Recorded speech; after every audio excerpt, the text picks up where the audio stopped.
Good afternoon, everyone. Having done the concepts on thermal expansion, right, and other thermal properties of matter, let us do a few numericals. कल आपने calorimetry understand किया, एक numerical भी किया उसके ऊपर, है ना? तो आज पहले तो आपसे मैं कुछ चीजें सुन लेता हूँ, पूछ लेता हूँ। तो सात्विक बताने के लिए तैयार है कि what is the principle of calorimetry. हाँ, सबसे इम्पोर्टेंट है कोई भी घबराए ना, जो चीज आपको आती है बस बताते जाओ।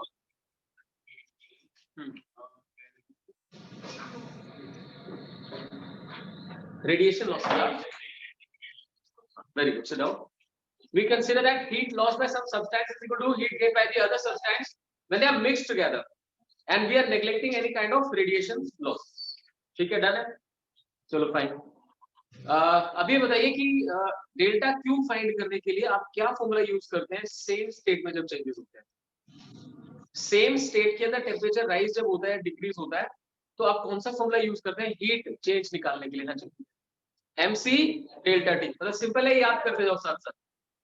MC डेल्टा टी, चाहे टेम्परेचर डिक्रीज हो रहा हो चाहे टेम्परेचर इंक्रीज कर रहा हो, सेम स्टेट में, यानी water to water, ice to ice या steam to steam, it is MC delta T. अगर हम लेटेंट हीट की बात करें तो लेटेंट हीट के बेस पे ये अंडरस्टैंड किया कि अगर एक ही टेम्परेचर के ऊपर वाटर और स्टीम कंसीडर करोगे तो स्टीम का हीट कंटेंट कंपैरेटिवली, रीजन क्या है भाई, वो हीट गई कहां? अब क्वेश्चन ये आ सकता है, at 100 degrees Celsius steam is more effective than water, right? Where has the heat gone which was given to water for its boiling? बताया उसको खुद भी सोचा करो। वाटर 100 डिग्री सेल्सियस पे जब बॉयल हो रहा है और स्टीम में कन्वर्ट हो रहा है तो टेम्परेचर तो चेंज ही नहीं हुआ, तो जो हीट आपने प्रोवाइड करी ड्यूरिंग दैट बॉइलिंग, वो हीट कहाँ गई? स्टेट ऑफ मैटर जब चेंज होता है तो एंट्रोपी बढ़ती है।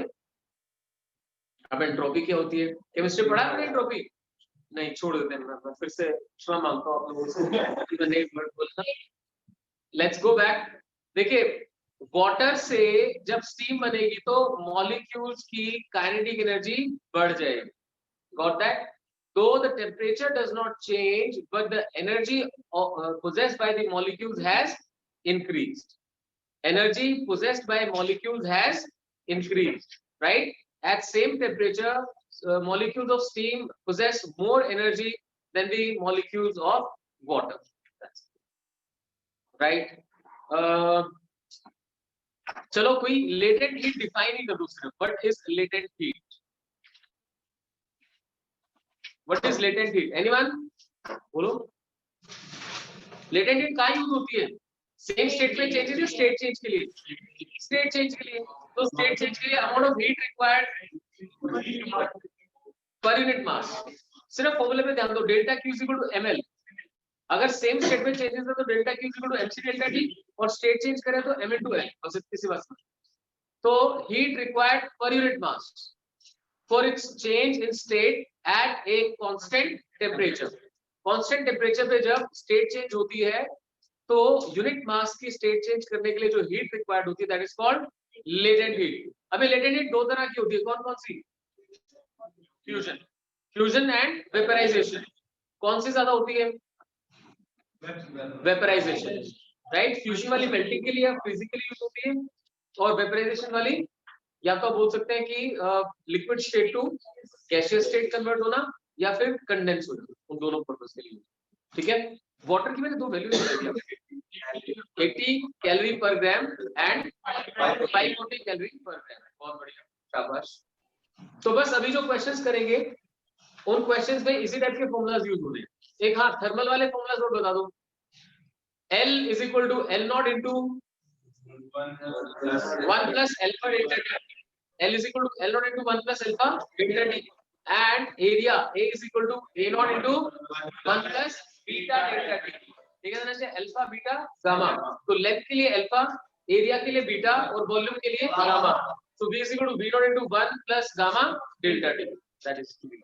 बस कल क्वेश्चन किया था आपने डायमीटर वाला कि भाई डायमीटर बढ़ाना है, इसको हीट अप करोगे तो क्या फॉर्मूला लगाओगे? D dash is equal to D into 1 plus alpha delta. चलिए, now the question is, when 0.15 kilogram of ice at 0 degrees Celsius is mixed with 0.30 kilogram of water at 50 degrees Celsius, the resulting temperature is 6.7 degrees Celsius. Calculate the heat of fusion of ice. चलिए, ये मजेदार question है। एक बार ये graph बना ले मेरे साथ।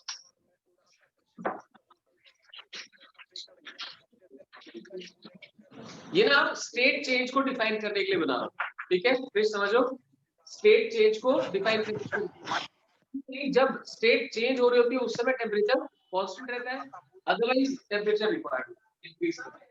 तो यहाँ पे टेम्परेचर और यहाँ पे टाइम। किसी का माइक ऑन है क्या? हाँ सृजन, आपका माइक ऑन है, ऑफ करो प्लीज। सृजन दो आए हुए हैं या एक ही है? एक ही है, ये भी बड़ा पंगा रहता है। सो टेम्परेचर वर्सेस टाइम। शुरू में जब आप आइस तो नेगेटिव भी होगी ना, टेम्परेचर नेगेटिव होगा, तो कुछ नेगेटिव टेम्परेचर था आइस का। जैसे जैसे टाइम बढ़ रहा है, हीट प्रोवाइड कर रहे हैं, तो उसका टेम्परेचर बढ़ता जा रहा है। अब टेम्परेचर हो गया 0 डिग्री सेल्सियस, ये ना डिग्री सेल्सियस में डालो। 0 डिग्री सेल्सियस पे आइस क्या हुई? मेल्ट। तो जब तक आइस मेल्ट नहीं होगी तब तक टेम्परेचर चेंज नहीं होगा। फिर उसके बाद अब बन गया वाटर। तो वाटर के केस में फिर से टेम्परेचर मिल रहा है टाइम के साथ, राइट? और फिर ये स्टीम में जब कन्वर्ट होगा तो वापस से टेम्परेचर हो जाएगा कांस्टेंट। तो यहाँ पे हम मेल्टिंग या फ्रीजिंग डिफाइन कर सकते हैं, यहाँ पे बॉइलिंग या कंडेंसेशन डिफाइन कर सकते हैं। उसके बाद फिर से ये ऐसे ऊपर की तरफ। क्लियर? इन तीनों में से सबसे ज्यादा स्लोप यहाँ पे दिखा, टेम्परेचर वेरिएशन विद टाइम ना, सबसे ज्यादा सबसे कम स्लोप। समझाता हूँ स्लोप का मतलब यहाँ पर क्या है। सबसे कम स्लोप इधर दिखाना, फिर इधर एकदम से फास्ट ऊपर की तरफ। Temperature in degree Celsius, time, यहाँ पे आप आइस लिख सकते हैं, यहाँ पे वाटर और यहाँ पे स्टीम।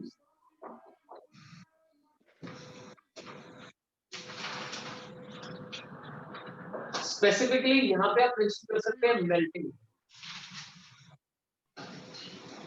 और यहाँ पर बॉइलिंग। हेलो, हाँ जी, हाँ जी बताएं। ये किसी का भाई बहन होगा पक्का, छोटे है ना? आप क्लास अटेंड करना चाहते हैं तो आ सकते हैं, कोई बात नहीं, मोस्ट वेलकम। सो आइस का टेम्परेचर बढ़ा और फिर यहाँ पे मेल्टिंग, वाटर बन गया, वाटर का टेम्परेचर बढ़ा, फिर यहाँ बॉइलिंग और फिर स्टीम का टेम्परेचर इंक्रीज किया। मैंने आपको एक चीज स्लोप के बारे में बोली, ध्यान से समझना। अगर जिस रेट से हीट प्रोवाइड की जा रही है, यानी पर सेकेंड एक फिक्स्ड अमाउंट ऑफ हीट मिल रही है, पर second fixed amount of heat मिल रही है, तो सोच के बताओ, जिस बॉडी की स्पेसिफिक हीट ज्यादा है उसका टेम्परेचर आसानी से चेंज होगा या स्लोली चेंज होगा?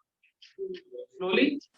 हीट मिलने का रेट फिक्स है, लेकिन जिस बॉडी की स्पेसिफिक हीट ज्यादा है उसका टेम्परेचर आसानी से चेंज ही नहीं होता। अब आपको ये पता होना चाहिए कि वाटर की स्पेसिफिक हीट 1 डिफाइन करते हो, आइस की 0.5 होती है, ऐसे ही स्टीम की भी कंपैरेटिवली कम होती है। तो टेम्परेचर चेंज होने में सबसे ज्यादा टाइम किसको लगेगा? वाटर को लगेगा, इसीलिए इसका स्लोप हम कम दिखाते हैं, यहाँ कंपैरेटिवली ज्यादा। आई थोड़ी सी बात समझ में आपको? फाइन। सो बन गया।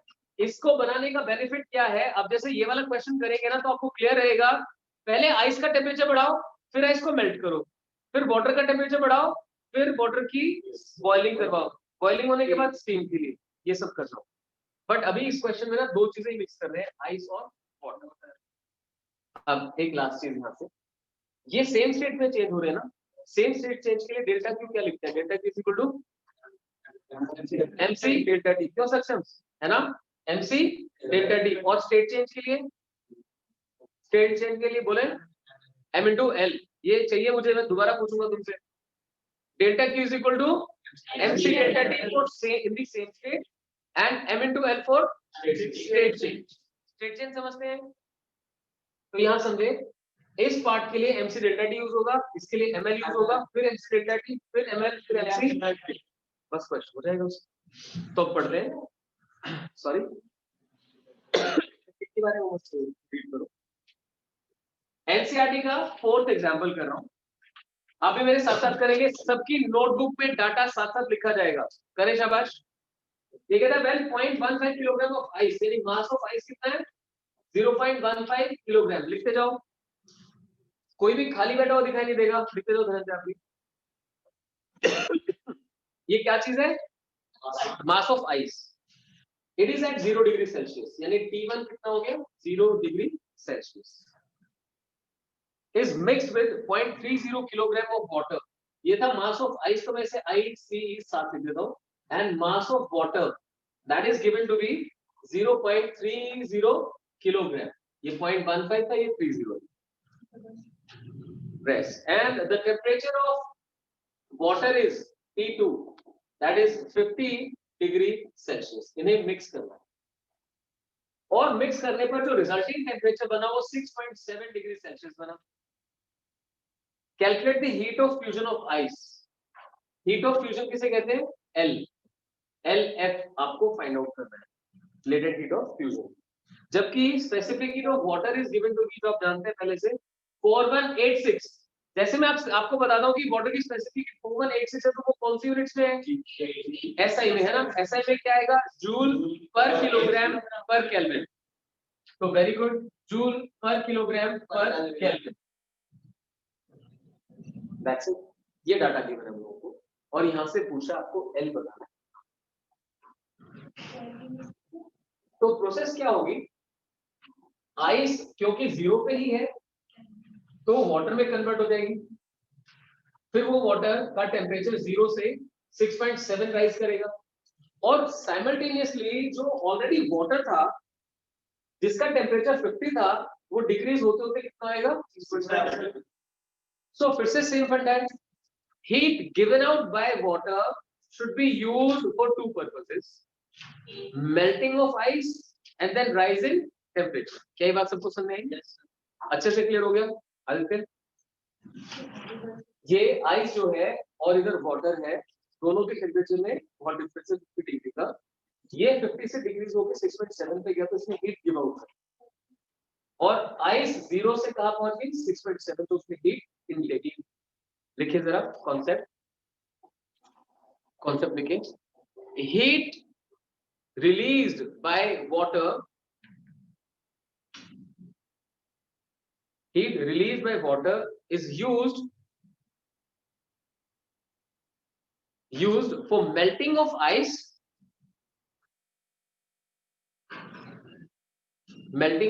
and further increase in temperature,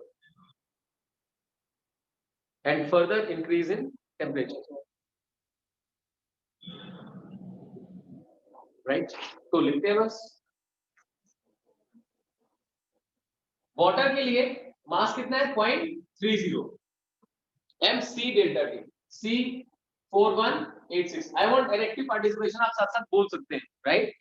तो मास कितना 0.30 और s या c कितना 4186, mc डेल्टा टी, टेम्परेचर कहां से कहां गया 50 से 6.7, so 50 minus 6.7, this must be equal to, उधर देखो सबसे पहले स्टेट चेंज है, स्टेट चेंज में कौन सा फॉर्मूला लगता है, हाँ जी सेक्शन आप बता रहे थे क्या फॉर्मूला था, m into l, शाबाश, right Nandish?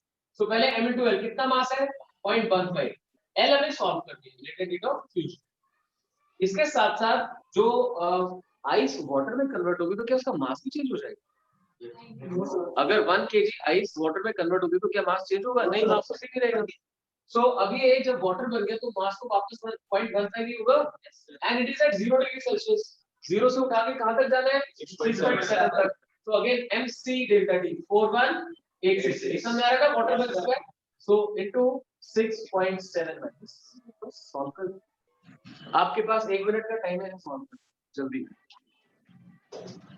m into s into delta t is equal to m into l plus m into s into delta। तो मैं फिर बोल रहा हूँ, अगर न्यूमेरिकल की तरफ जाओगे सिर्फ वैल्यूज को देखते रहोगे तो चीजें क्लियर नहीं होगी, अपना फंडामेंटल स्ट्रांग बनाओगे तो मजा आएगा। कि ये तो heat given out by water थी, ये आइस की मेल्टिंग थी और फिर उसका टेम्परेचर राइज था। जल्दी करें जल्दी करें, बताएं मुझे जरा कि LF कितना आ रहा है आपका।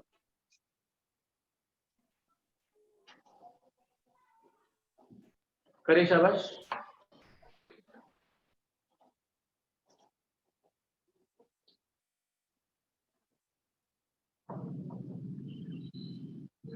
इसमें एक हेल्प करूं आपकी, रादर देन कि आप इस पूरे को मल्टीप्लाई करें, इस पूरे को मल्टीप्लाई करें, आपको इससे पहले ना लेफ्ट पे ले जाना चाहिए, क्योंकि देखो कितना बड़ा फैक्टर 4186 कॉमन है दोनों में।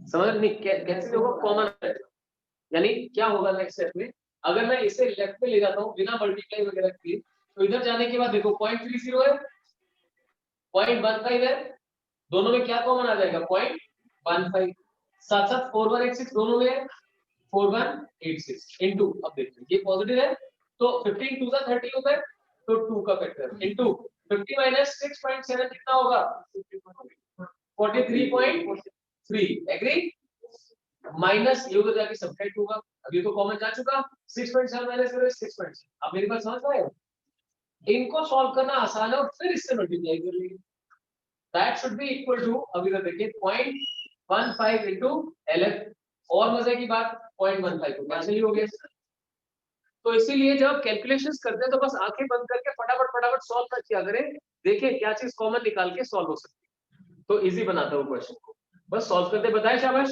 LF कितना आएगा, करो करो, कोई खाली बैठा हुआ दिखाई नहीं देना चाहिए, जो लोग रिकॉर्डिंग देखेंगे उनको भी सॉल्व करना है साथ साथ, अगर हम सॉल्व करके बताओ फटाफट आपकी स्क्रीन पे अच्छी आएगा, ये न्यूमेरिकल का होगा हमें निकालना है दिमाग से, किसी के भी दिमाग में न्यूमेरिकल का होगा नहीं है कुछ नहीं,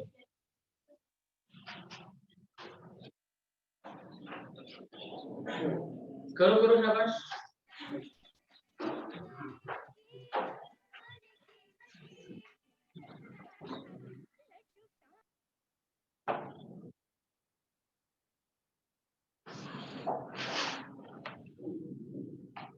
It is good to see कि क्लास में बैठे हुए स्टूडेंट सॉल्व करने की कोशिश कर रहे हैं।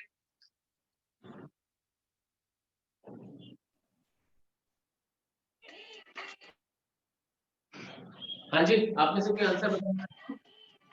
उसको हम एस्टिमेट करें 79, बस वो अप्रोक्सीमेट हो जाएगा, कितना आ रहा है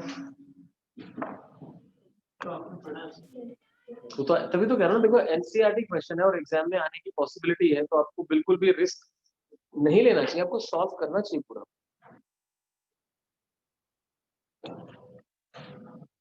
करें, अपनी आज ऑनलाइन कर रही है, अपनी आपकी भी कैलकुलेशन अच्छी है मुझे पता है ना, करो सॉल्व करके बताओ। लियो धनंजय कहाँ हो,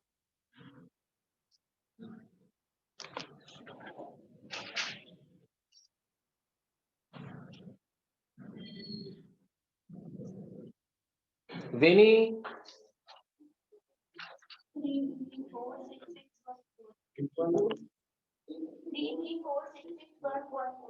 okay,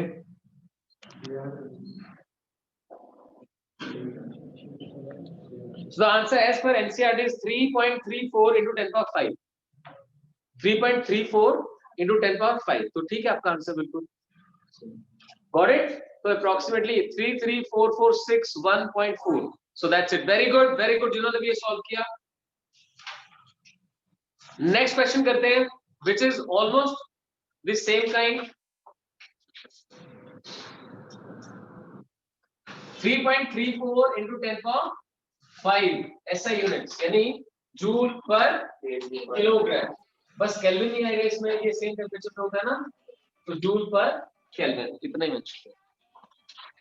So let's go for the next question. It says, fifth example है, calculate the heat required to convert 3 kilogram of ice, यानी mass of ice given है, that is 3 kilogram, ठीक है। सृजन आपने मुझे आज PDF सेंड कर दी है, जो भी आप लिखेंगे। So mass of ice is 3 kilogram. It is at a temperature यानी T1 is equal to -12 degrees Celsius.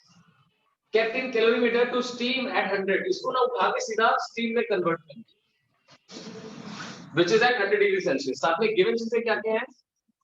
Specific heat capacity of ice यानी C of ice is equal to 2100 joule per kilogram per Kelvin. Then specific heat of water, C of water आप जानते हैं 4186 joule per kilogram per Kelvin. Then latent heat of fusion of ice, latent heat of fusion 3.35 into 10⁵. तो जो हमने answer निकाला था तो very close, joule per kilogram. And latent heat of fusion vaporization is equal to 2.256 into 10⁶ joule per kilogram. ठीक है? तो अब यहां से देख पाएंगे कि आइस की स्पेसिफिक हीट जो वाटर से लगभग आधी है, अप्रोक्सीमेटली हाफ। ठीक है? तो चलिए इसे पूरा तो अभी सॉल्व नहीं करेंगे, लेकिन इसमें जितने पार्ट्स बनते हैं वो सारे पार्ट्स आप बना लेंगे, कैलकुलेशंस आप खुद से करेंगे। तो देखो आइस कितने डिग्री सेल्सियस में है, बस ये बोलते जाए जो पूछूं मैं आपसे। आइस कितने डिग्री सेल्सियस में है? -12। और अल्टीमेटली क्या बनानी है? स्टीम। तो प्रोसेस क्या रहेगी? पहले सबसे पहले should I talk about melting या पहले आइस का टेम्परेचर 0 ले आओ? हाँ, तो जिसने मेल्टिंग का उसे समझना पड़ेगा कि मेल्टिंग तब होती है जब 0 डिग्री सेल्सियस टेम्परेचर पहुंच जाता है। तो पहला काम to raise the temperature to 0 degree Celsius. तो लिखते हैं स्टेप 1, स्टेप्स लिख देते हैं। Step 1 to raise temperature of ice to 0 degree Celsius. To raise temperature of ice to 0 degree Celsius. ठीक है, 0 डिग्री सेल्सियस। तो उसकी इक्वेशन लिखते हैं delta Q1 is equal to, same state में है ना, क्या फॉर्मूला यूज होगा? क्यों सक्षम? सक्षम सेम स्टेट में कौन सा फॉर्मूला यूज होता है? और स्टेट चेंज के लिए कौन सा होता है? देखो मतलब देखो, हमेशा मैं आपको सपोर्ट करने की कोशिश करता हूं, but you need to be serious, need to understand. सब बच्चों के बीच में जब बैठते हैं तो आपकी भी रिस्पॉन्सिबिलिटी होती है क्लास को फ्लो में चलाने की, राइट? एक चीज मैं 3 बार आपको क्लास में बोल चुका हूं, फिर भी आप नहीं बता रहे हो मुझे। सेम स्टेट में क्या फॉर्मूला यूज होगा? MC delta T। एग्जैक्टली। सो M पता है आपको 3 किलोग्राम है, इंटू C कौन सी? आइस वाली, C of ice into delta T। Delta T कितना बनेगा? -12 से कहां जाना है? 0 पे। तो चेंज कितना हो गया? 12। कर लो same state MC delta T। L किसके लिए है? स्टेट चेंज के लिए। लेटेंट हीट स्टेट चेंज के लिए होती है। ठीक है, स्टेप 1। स्टेप 2 अब क्या कर रहे हैं? 0 पे आइस पहुंच गई, उसे वाटर में कन्वर्ट करना है, स्टेट चेंज। अब उसके लिए क्या फॉर्मूला? M into L। अब ये होना चाहिए कि आप खुद से उसका आंसर बोलने लगे। दूसरा क्या है? State change. लिखें state change. So delta Q2 is equal to M into L of fusion. L of fusion, fusion का मतलब है ice to water conversion. Step 3 अब हमें वाटर मिल गया है 0 पे, क्या करें? 100 तक लेके जाएं। सेम स्टेट है तो कौन सा formula? MC delta T। So delta Q3 is equal to MC of water into 100, MC of W into 100। यहाँ पे आप मेंशन कर सकते हैं to raise temperature of water up to 100 degree Celsius. To raise temperature of water up to 100 degree Celsius।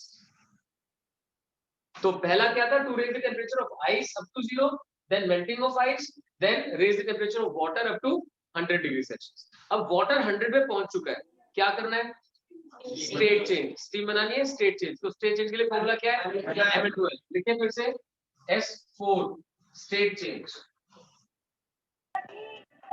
Delta Q4 is equal to M into L। L कौन सा? Vaporisation. ठीक है, फिर से L वेपराइजेशन।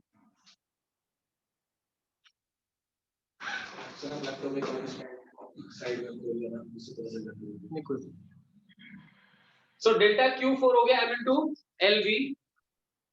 इसके बाद देखें अब क्या हो गया आपका? यहाँ पे स्टीम में कन्वर्जन हो गया, बस। और कुछ भी चाहिए क्या? 100 डिग्री सेल्सियस पे स्टीम बन गई। तो ये क्वेश्चन इसीलिए इंपॉर्टेंट है कि इसमें 1 by 1 आपको सारी चीजें क्लियर होती रहती है। पहले आपने 0 डिग्री सेल्सियस तक आइस पहुंचाई, उसको मेल्ट किया, फिर वाटर 100 पे लेके आए, फिर वहां पे स्टीम कर लोगे भी ठीक से। चलिए सोल्ड एग्जांपल्स इतने ही थे। हीट कंडक्शन आपके सिलेबस से जैसा बताया हट चुका है।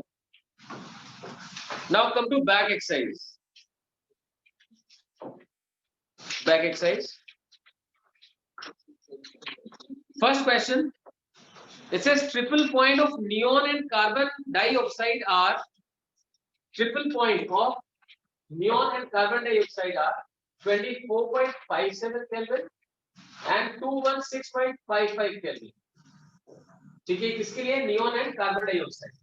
Express this temperatures on Celsius and Fahrenheit scale. ये केल्विन में गिवन है, इनको सेल्सियस में कन्वर्ट करना तो क्या करेंगे? हैंड रेज करें। अब जो भी मैं क्वेश्चंस पूछ रहा हूं आपको हैंड रेज करके आंसर करना। केल्विन से डिग्री सेल्सियस में कन्वर्ट करने के लिए क्या करते हैं? सृजन आप बताओ, केल्विन से डिग्री सेल्सियस में कन्वर्ट करने के लिए क्या यूज करते हैं? हाँ वृंदा बोलो। -273. Obviously you'll go for -273. Ideally it is 273.15 but practically हम यूज करते हैं 273। तो बस दोनों में -273 कर दो, that will be degree Celsius. और फारेनहाइट में कन्वर्ट करने के लिए, फारेनहाइट में डायरेक्टली यहां से कन्वर्ट करना है तो आप लिखोगे कि भाई जो भी टेम्परेचर केल्विन में है -273 upon 100 is equal to temperature in Fahrenheit -32 upon 180। याद करो क्या था? Given temperature minus freezing point upon boiling point minus freezing point. तो given temperature minus freezing is equal to Fahrenheit -32 upon 180, 212 -32। या आप जैसे डिग्री सेल्सियस में फाइंड कर लेंगे तो डिग्री में कर लो, सीधा वहां पे क्या आएगा? Degree Celsius upon 100 is equal to, यहां से लेके सॉल्व करो। क्लियर है? हो जाएगा। अगर हम वो 273.15 ना लें तो मतलब चेंज आता थोड़ा सा आएगा, बिल्कुल आएगा। वही बताया मैंने, आइडियली और प्रैक्टिकली चीजें डिफर करती है। जैसे फिजिक्स में आप जितनी चीजें पढ़ते हो सब में कुछ ना कुछ assumptions डालते हो, अगर वो ना डालो तो फिजिक्स पढ़नी बाकी बहुत मुश्किल हो जाएगी। वो उनके लिए छोड़ दिया गया जो साइंटिस्ट ही बनना चाहते हैं या रिसर्च करना चाहते हैं। ठीक है? नहीं स्कूल में two absolute scales A and B have triple points of water defined to be 200 A and 350 B. What is the relation between TA and TB? हाँ जी देखिए ध्यान से, there are two absolute scales A and B. A और B दो absolute scales हैं, have triple point of water defined to be, एक के ऊपर water का triple point 200 A है, right? और दूसरे के ऊपर 350 B है। What is the relation between T and T? TA TB में क्या रिलेशन होगा? यानी ये जो टेम्परेचर मेजर करता है उसमें और जो टेम्परेचर ये मेजर करता है उसमें क्या रिलेशन? तो याद करें ट्रिपल पॉइंट से रिलेटेड फॉर्मूला क्या पढ़ा है आपने? देखो कांस्टेंट वॉल्यूम वाले में करते हो, कांस्टेंट वॉल्यूम वाले में करते हो क्या लिखते हो? P, मैं T की फॉर्म में चलता हूं, चलो T upon T triple, T upon T triple is equal to P upon P triple. मानते हैं? ये यूज करते हो आपको। तो यहाँ भी क्या होगा कि एक के लिए जो T है वो 200 T ट्रिपल 200 है, दूसरे के लिए T ट्रिपल 350 है। तो एक के अंदर अगर ये यूज करता हूं तो दूसरे के अंदर T अपॉन मतलब यहाँ T ट्रिपल 200 पुट कर दिया, दूसरे वाले में कितना जाएगा? 350, that is equal to P upon P triple. अब इसमें आप रेशियो तो कंसीडर कर लो, उसमें क्या होगा? P ट्रिपल कैंसिल आउट हो सकता है क्योंकि प्रेशर है वो, तो यहाँ पे सिर्फ टेम्परेचर की बात हो रही है, बट आपको P तो चाहिए। P सॉल्व करने के लिए क्या करते हैं? ये कांस्टेंट वॉल्यूम है, PV इज इक्वल टू, ध्यान से सुनना, अगर आप लिखें PV is equal to nRT, number of mole same, R same, अगर P लिखने जाऊंगा तो P क्या बना? nRT by V itself, nRT by V itself। तो P के प्लेस में आप यही चीज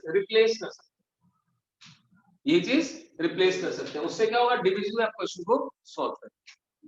या सिंपली एक छोटी सी बात समझ लीजिए कि भाई P ट्रिपल और T ट्रिपल तो फिक्स हो गए, अब दो स्केल्स का कंपैरिजन चल रहा है, उन दोनों स्केल्स के लिए कांस्टेंट वॉल्यूम यूज करोगे तो ये आ जाएगा, उठा के पहले आप उन दोनों का रेशियो निकाल दो। तो देखिए यहाँ पे मैं अगर 200 लिख देता हूँ, 200, so what it goes as TA and TB। पहले वाले को दूसरे से डिवाइड करते तो TA by TB becomes equal to, this will go to numerator, that is this will go to numerator 350 upon 200। और अब साथ में क्या रहेगा, मल्टीप्लाई में डालता चलो पहले, this remains in denominator, this goes in numerator, TA by TB is equal to what, 350 into 350 by 200 is equal to P triple gets cancelled, this is PA, this is PB, so basically PA by PB। अब मैं यहाँ क्या बोल रहा हूँ, PA PB कैसे solve करोगे, P is equal to NRT by B, NRT लिखा जाता है, NRT by B, तो वहां इक्वेशन से वैल्यू सॉल्व करके फिर आपको ये सॉल्व, ठीक है। So that next question, third question says the electrical resistance in ohm of a certain thermometer varies with temperature according to approximate law। जैसे हमने लेंथ पढ़ा था ना, L is equal to L naught into 1 plus alpha delta T, वैसे resistance का होता है R is equal to R naught into 1 plus alpha delta T, वही इसके अंदर गिवन है, देख सकते हैं R is equal to R naught into 1 plus alpha T minus T naught, हाँ इसमें भी गिवन होगा अल्फा वगैरह जो भी होगा। तो ये कहता है resistance is 101.6 at triple point, which is 273.1 K 16 K, and 165.5 at normal melting point, which is of lead, which is 600.5 Kelvin। अच्छा, अब एक बात जानते हैं, टेम्परेचर बढ़ने के साथ रेजिस्टेंस इंक्रीज करता है। What is the temperature when the resistance is 123.4? तो मैं इसमें आपकी इक्वेशंस बनवा देता हूँ ताकि आप फर्दर क्वेश्चन सॉल्व कर पाए। थर्ड क्वेश्चन चलिए, थर्ड क्वेश्चन के लिए देखते हैं।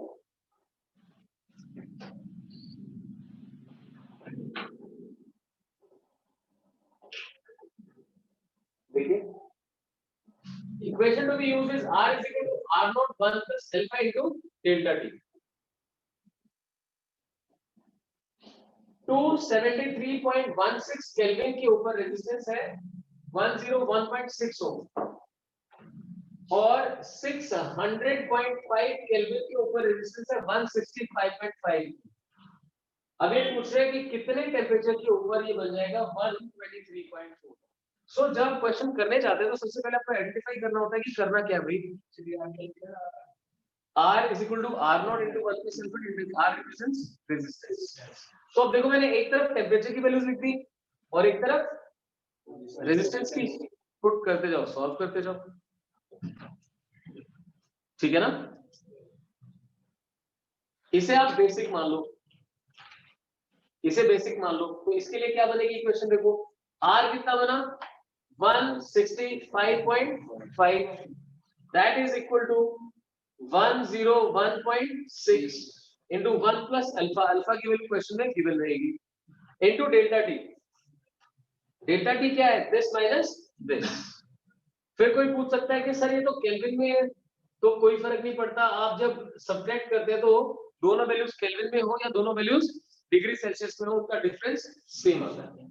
तो एक इक्वेशन यहां से बनेगी, सेकेंड इक्वेशन के लिए इसे फिट करेंगे कि भाई 123.4 becomes equal to 101.6 into 1 plus alpha into, अभी फाइनल टेम्परेचर आपको फाइंड करना है, this minus 273.16। Is that clear? नहीं, इसमें कुछ नहीं फाइंड करना, ये सॉल्व करना है बेसिकली। इसमें अल्फा की वैल्यू नहीं पता, टी फाइंड करना है। अगर बाय चांस इन्होंने अल्फा की वैल्यू आपको प्रोवाइड कर रखी है तब तो आप सोच सकते हैं डायरेक्टली इसे अप्लाई करने की, बट अगर अल्फा प्रोवाइडेड ही नहीं है तो आप क्या करेंगे, फिर आपको दोनों इक्वेशंस लिखवाएंगे। सो इस क्वेश्चन में एज पर एनसीईआरटी इन्होंने अल्फा ना तो प्रोवाइड किया है, ना ही कुछ ऐसा बोला है कि you to see from certain table. So let us assume कि अल्फा गिवन ही नहीं है। अगर अल्फा गिवन नहीं है तो हमें सॉल्व करना पड़ेगा। अब आपके पास से दोनों इक्वेशंस, आप रेशियो कंसीडर करो, इक्वेट करो, जैसे भी आपको ठीक लगता है वो उठा के सॉल्व करो। बेस्ट पॉसिबिलिटी ये है कि यहाँ से आप अल्फा फाइंड कर लो और उसे उठा के यहाँ पे पुट कर दो। ठीक है, कर लेंगे। Next question, next question conceptual है। It says triple point of water is a standard fixed point in modern thermometry. Why?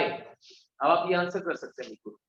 Modern thermometry के अंदर वाटर के ट्रिपल पॉइंट को एक रेफरेंस क्यों चूज करते हैं? Because it is not affected by any external factor. Pressure हो, कोई भी और कैटालिस्ट हो, कोई भी चीज हो, इसे अफेक्ट नहीं करता है। It remains fixed and does not depend upon the external pressure. Then what is wrong in taking the melting point of ice and boiling point of water as standard fixed points? They change with pressure. They change with pressure. Now there are two fixed points in the original Celsius scale as mentioned above, which were assigned the number 0 and 100. On absolute scale, these were given. Which on the Kelvin absolute scale is designed the number 273. What is the other fixed point on Kelvin scale? तो Kelvin scale के ऊपर एक कितना बन गया 273, दूसरा कितना बन गया 373. The absolute कर सकते हो, आसान से क्वेश्चन है। What is the temperature of a triple point of water on an absolute scale? Absolute scale में triple point कितना था temperature? 273.16. हमेशा क्लास में रोज 273.16 Kelvin. ये कह रहा है कि इसे on an absolute scale whose unit interval size is equal to that of Fahrenheit scale. अच्छा, ये कहता है अब इसे Fahrenheit में कन्वर्ट करो। Fahrenheit में कन्वर्ट, मैं रीड करता हूँ स्टेटमेंट क्या है। What is the temperature of triple point of water on an absolute scale whose unit interval size is equal to that of Fahrenheit scale? तो आपको Fahrenheit scale के यूनिट साइज के बराबर करना है। अब Fahrenheit का यूनिट साइज कितना होता है? अगर नॉर्मल केल्विन स्केल का डिवीजन साइज x है तो Fahrenheit का कितना होगा? x by 180 into 100. कैसे समझोगे? जब Fahrenheit का 180 है तो केल्विन का कितना है? 100. 180 is equivalent to 100. So x will be equivalent to x by 180 into 100. ये समझ गया? इससे आपको स्टेप साइज मिल जाएगा।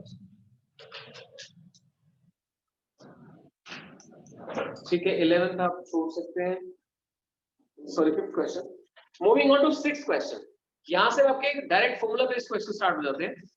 It says a steel tape 1 meter long is correctly calibrated for a temperature 27. आपने इन क्वेश्चन में पढ़ोगे कि एक पर्टिकुलर टेम्परेचर पे कैलिब्रेट कर रखा है, मतलब उस टेम्परेचर पे वो बिल्कुल सही रीडिंग देता है। जैसे आप टेम्परेचर रेज करते हैं, टेम्परेचर रेज करते ही एक्सपेंशन आ जाएगा। आप सोचो ये जो यहाँ से लेके यहाँ तक आप स्क्रीन की लेंथ देख रहे हैं, मान लीजिए कि ये लेंथ फिक्स रहती है, ये चेंज नहीं होती सपोज, और ये स्केल है। हीट अप करने से स्केल बड़ा हो जाएगा, स्केल बड़ा हो जाएगा, उसका यूनिट साइज भी बड़ा हो जाएगा।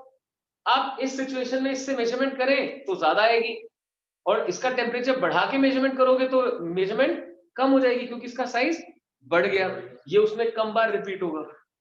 ठीक है, तो इसमें क्या करते हैं कि फिक्स टेम्परेचर बता देते हैं, जैसे रूम टेम्परेचर लगभग 27 डिग्री सेल्सियस होता है कि 27 डिग्री सेल्सियस में स्केल सही मेजरमेंट कर पा रहा है, बट अगर टेम्परेचर 50 हो गया, 40 हो गया तो कितनी मेजरमेंट देखते हैं। Steel tape 1 meter long is correctly calibrated for temperature 27 degrees Celsius. The length of the steel rod measured by this tape is found to be 63. किसी डे पे ये स्टील टेप की लेंथ मेजर करता है तो कितनी आती है? 63 centimetre. On a hot day when the temperature is 45 degrees Celsius. What is the actual length of the steel rod on that day? उस दिन स्टील रॉड की एक्चुअल लेंथ कितनी है? अब ध्यान देना, इसमें जो मटेरियल टेप का है जिसकी की लेंथ मेजर करनी है, वही मटेरियल स्केल का भी है। मैं क्वेश्चन रिपीट कर रहा हूं, सुनना ध्यान से। Steel tape 1 metre long, right, is used to measure steel rod. Steel rod measure की जा रही है with the help of steel tape. तो भाई दोनों का अल्फा सेम होगा क्योंकि दोनों का मटेरियल क्या बन गया? स्टील बन गया। सो अल्फा सेम है तो दोनों में एक्सपेंशन भी सिमिलर आएगा। तो कोई अब उससे 45 पे रीड करवाओ, 20 पे रीड करवाओ, 27 पे रीड करवाओ, रीडिंग में कोई फर्क ही नहीं पड़ेगा। क्यों? क्योंकि मेजर करने वाला भी स्टील और मेजर होने वाला भी स्टील। जैसे टेम्परेचर बढ़ाओगे या डिक्रीज करोगे, इन बोथ द केसेस दोनों में सिमिलर काइंड ऑफ चेंजेस आने वाले हैं, तो उससे कोई फर्क नहीं पड़ेगा। तो देखो इसमें ना दो चीजें पूछ रखी हैं आपसे। एक तो what is the actual length of steel road on that day. इस दिन एक्चुअल लेंथ कितनी आ जाएगी? 63 into 1 plus alpha delta। अगर हम सही मेजरमेंट 27 डिग्री सेल्सियस पे मानते हैं, ठीक है, तो वहां पे स्टील टेप में स्टील रॉड की लेंथ कितनी मेजर करनी होगी? 63 एक्चुअल में। अब अगर कोई एक बार टेप को कहीं उठा के रख दे और रॉड की लेंथ को देखने लगे, राइट, या रॉड को उठा के रख दे, टेप की लेंथ को देखने लगे सही मेजरमेंट के पॉइंट से, तो वो इंक्रीज हो चुकी हो, क्योंकि टेम्परेचर बढ़ चुका है। कहां से कहां जा चुका है? 27 से लेके और 45। So that will be 63 into 1 plus alpha delta T। अब ये क्या बोलता है देखो, what is the length of same steel rod on a day when the temperature is 27 degree Celsius? तो आंसर क्या आ जाएगा? 63। उस केस में 63 आ जाएगा। Coefficient of linear expansion provide कर रखा है। हाँ जी हरप्रीत, आपका कोई डाउट है? देखो ध्यान से। हाँ मैं क्लियर करता हूँ। सपोज करो कि ये रॉड है और ये टेप। टेप की हेल्प से आप रॉड को मेजर करते हैं। हम ये बोल रहे हैं कि दोनों क्योंकि स्टील की बनी हुई है, तो आप जिस मर्जी टेम्परेचर पे इनसे मेजरमेंट करो, मेजरमेंट सेम हर एक टेम्परेचर पे, चाहे 27 हो चाहे 45। लेकिन आपसे पूछा जाए कि ठीक है इसके हिसाब से तो ये हो गई, बट एक्चुअली इसकी लेंथ कितनी है? एक्चुअली लेंथ कितनी हो चुकी है? एक्चुअली तो मतलब बड़ी होगी ना ये, तो बड़ी लेंथ कितनी है? तो 63 into 1 plus alpha ऐसे करते हैं। आई होप ये क्लियर हुआ आपको? Fine. Next question 7th, it says a large steel wheel is to be fitted on a shaft of same material at 27 degrees Celsius. The outer diameter of shaft is 8.7. Outer diameter 8.7 centimeter, and the diameter of central hole, जो central hole है उसका कितना होगा? 8.69 centimeter. Shaft is cooled using dry ice. At what temperature of the shaft does the wheel slip on the shaft? क्या कहानी है? एक minute मैं इरेज करके बनाता हूँ। शाफ्ट होती है जिसके ऊपर व्हील माउंट किया जाता है। तो शाफ्ट का तो आउटर डायमीटर डिस्कस हो रहा है और व्हील का इनर। जैसे मैं थोड़ा सा कोशिश करूंगा समझाने की। ये सपोज कीजिए व्हील का इनर डायमीटर हो गया और यहाँ पे क्या चाहिए? एक शाफ्ट फिक्स कर। शाफ्ट का आउटर डायमीटर, इसका इनर डायमीटर और इसका आउटर डायमीटर ये अप्रोक्सीमेटली सेम है। अब इन्होंने क्या किया देखो फिर से। Large steel wheel is to be fitted on a shaft. Shaft का diameter 8.70 centimetre and that of wheel, wheel का जो डायमीटर है दैट इज 8.69। अब भाई व्हील का कम है और शाफ्ट का ज्यादा है डायमीटर। शाफ्ट कैसे व्हील के अंदर इंसर्ट होगी? नहीं हो पाएगी ना। तो क्या करें? या तो इसे हीट अप करने की सोचे, व्हील तो बहुत बड़ा होता है, या फिर शाफ्ट के इस रीजन को जो यहाँ फिक्सित करना है उसे कूल डाउन। तो इन्होंने क्या किया?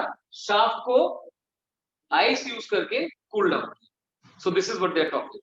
सो now they say at what temperature of the shaft does the wheel slip in the shaft. तो आपको क्या करना है? इनिशियल लेंथ, इनिशियल डायमीटर कितना है? 8.7। फाइनल कितना चाहिए? 8.69। फाइनल 8.69 चाहिए। 8.69 is equal to 8.70 into 1 plus alpha into delta T. अब डेल्टा टी अपने आप नेगेटिव आ जाएगा ना।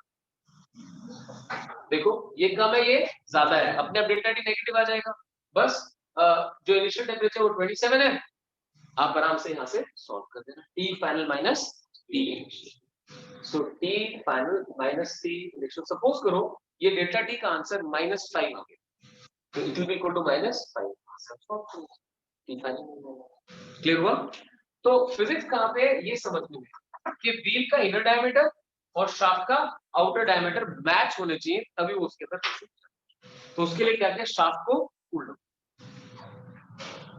ठीक है। Next is a hole is drilled in a copper sheet.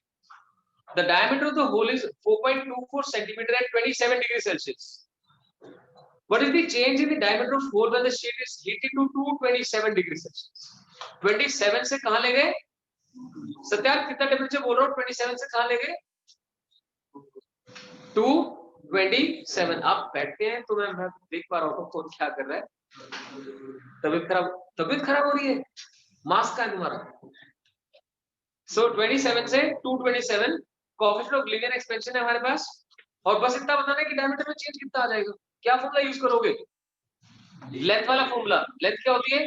L is equal to L naught into 1 plus alpha delta D। तो यहाँ पे भी क्या होगा?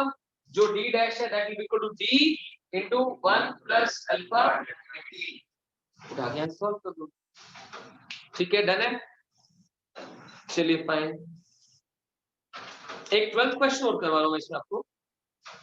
It says 10 kilowatt drilling machine. देखिए अपनी ड्रिलिंग मशीन, घर में कुछ भी आपको माउंट करना होता है तो उसके लिए आप कील गाड़ते हैं वहां पे ना, तो उसके लिए ड्रिलिंग करनी पड़ती है। 10 kilowatt drilling machine is used to drill a bore in a small aluminium block of mass 8 kilogram. Aluminium block है जिसका मास है 8 किलोग्राम, इसके अंदर एक होल ड्रिल करना है। नाउ दे से how much is the rise in temperature of the block in 2.5 minutes. 2.5 minutes में टेंपरेचर राइज कितना होगा? Assuming 50% of power is used in heating up the machine itself, 50% heat तो use ही नहीं हो पाएगी यहाँ पे, वो तो ड्रिल मशीन में चली जाएगी। Then specific heat of aluminum is given. Specific heat आप ऐसे लिख दीजिए suppose of aluminum 0.91 जूल पर किलोग्राम पर केल्विन। ठीक है, क्या पूछा इसने आपसे? How much is the rise in temperature of the block? Block का मास दे रखा है, ब्लॉक की स्पेसिफिक हीट दी हुई है आपको, राइट? डेल्टा टी पूछा हुआ है, टाइम कितना? 2.5, और जो मशीन यूज करी है उसकी पावर कितनी है? 10 किलोवाट। अब ध्यान से सुनना, 10 किलोवाट लिखने का मतलब होता है वो बिजली 10 किलोवाट खा रही है। इलेक्ट्रिक पावर जो कंज्यूम कर रही है वो कितनी कर रही है? 10 किलोवाट। अब थोड़ा वो ध्यान है, पावर जो होती है वो एनर्जी अपॉन टाइम होती है, तो energy is equal to power into time, यानी कि टोटल एनर्जी जो निकली वो कितने निकली? 10 kilowatt multiplied by time. Time कितना है? 2.5 मिनट्स। मिनट्स को हम कन्वर्ट करेंगे सेकंड्स में, यानी इतने जूल। क्या क्लियर हुआ? तो जो आपने ड्रिलिंग मशीन यूज करी है उस मशीन से कितनी एनर्जी निकल गई? इतनी एनर्जी निकल गई। Got that? अब इस एनर्जी का 50% तो उड़ गया, यूज कितना हुआ? 50%। तो used is equal to half of this. 50% का मतलब होता है हाफ होना, तो हाफ करूंगा तो 5 कर दूं, 5 into 10 power 3 into 2.5 into 60। ये किस चीज में यूज हो रही है? टेम्परेचर बढ़ाने में। तो आज क्लास को एंड करेंगे सक्षम से एक क्वेश्चन पूछते हुए, जो कि आज उसने सीखा है सेम स्टेट में delta Q is equal to क्या फॉर्मूला यूज होता है? Very good. सो एक क्लास ऐसे अच्छे नोट पे खत्म होनी चाहिए, एमसी डेल्टा टी। सो मास है, सी है, डेल्टा टी आपको सॉल्व करना था। तो जो यहाँ से हीट निकली that is used for the purpose of heating the. कर लोगे आराम से? तो आपने देखा maximum number of questions are based upon simple linear equations. L is equal to L naught into 1 plus alpha delta T, R is equal to R naught into 1 plus alpha delta T। But exam में आता तो calculation थोड़ी सी लगती है। चलिए fine, अब कल thermodynamics surely हम स्टार्ट कर लेंगे। जो लोग कंपटीशन के लिए प्रिपेयर कर रहे हैं उनको मैं सजेस्ट करूंगा कि आप इसकी एक्सरसाइज कंप्लीट करें, सिर्फ कंडक्शन के क्वेश्चन छोड़ देना जो कि इसके बाद शुरू होते हैं। कंडक्शन अभी छोड़ देना।